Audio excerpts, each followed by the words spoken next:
অনুব্রত মণ্ডল তিনি ঘরে ফিরেছেন জামিনে মুক্ত হয়ে এবং তাকে ঘিরে উচ্ছ্বাসের ছবি যেরকম আমরা দেখছি। তবে একই সঙ্গে আরও একটা উল্লেখযোগ্য বিষয়, আজকে বীরভূমে মমতা বন্দ্যোপাধ্যায় রাজ্যের মুখ্যমন্ত্রী তার প্রশাসনিক বৈঠকও রয়েছে। এই জায়গা থেকেই প্রশ্ন, তাহলে কি অনুব্রত মণ্ডল এবং মমতা বন্দ্যোপাধ্যায়ের দেখা হওয়ার সম্ভাবনা রয়েছে? জোর জল্পনা রাজনৈতিক মহলে অনুব্রতর ফেরা নিয়ে তৃণমূল সুপ্রিমোকে কোনো বার্তা দেবেন সেটা নিয়েও একটা জল্পনা কিন্তু রয়েছে।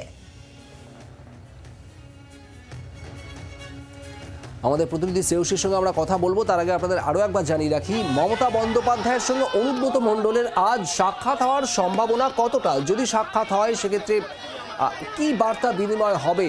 মমতা বন্দ্যোপাধ্যায় অনুব্রত মণ্ডলের উদ্দেশ্যে কি বার্তা দেন এবং অনুব্রত মণ্ডলের এই ঘরে ফেরার পর দলীয় কর্মী সমর্থকদের উদ্দেশ্যেই বা তৃণমূল সুপ্রিমো মমতা বন্দ্যোপাধ্যায়ের কি বার্তা থাকে সেদিকেই নজর রয়েছে সবার।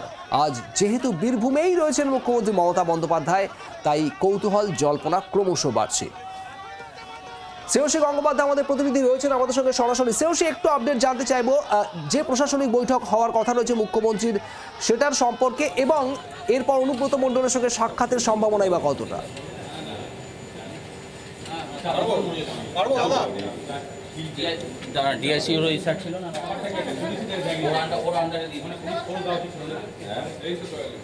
শোনা যাচ্ছে শ্রেয়সী?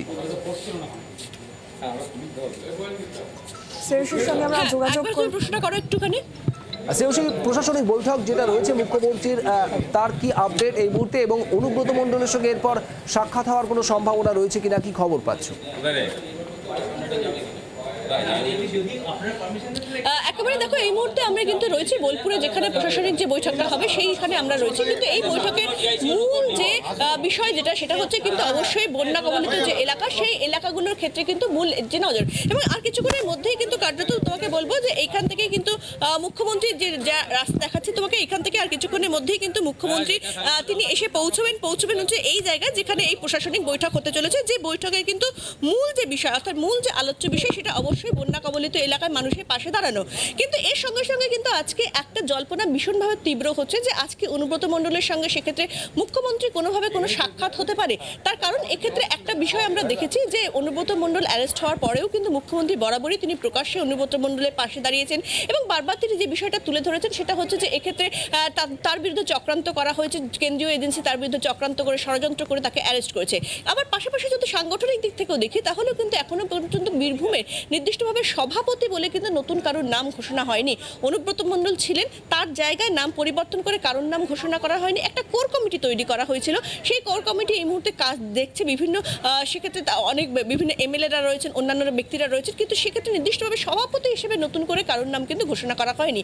ফলে বরাবরই খুব স্পষ্ট যে মুখ্যমন্ত্রী তার যে আস্থা, সেই আস্থা কিন্তু অনুব্রত মণ্ডলের উপর রেখেছেন এবং অনুব্রত মণ্ডলের প্রতি তার সমর্থন সেটাও তিনি প্রকাশ্যে ব্যক্ত করেছেন। সেই জায়গা থেকে দাঁড়িয়ে আজকে অনুব্রত মণ্ডল তিনি বোলপুরে ফেরত এসেছেন এবং মুখ্যমন্ত্রী তিনিও কিন্তু আজকে বোলপুরে থাকছেন। ফলে সেই জায়গা থেকে কিন্তু কার্যত এই জল্পনাটা খুব জোরালো হচ্ছে যে সেক্ষেত্রে অনুব্রত মণ্ডলকে মুখ্যমন্ত্রীর সঙ্গে দেখা করবেন এবং সেই দেখা বা সাক্ষাৎ হয় কিনা সেদিকে আমাদের নজর থাকবে। আপাতত ধন্যবাদ শ্রেয়সী। বাংলার আওয়াজ, বাঙালির আবেগ, জি 24 ঘন্টা।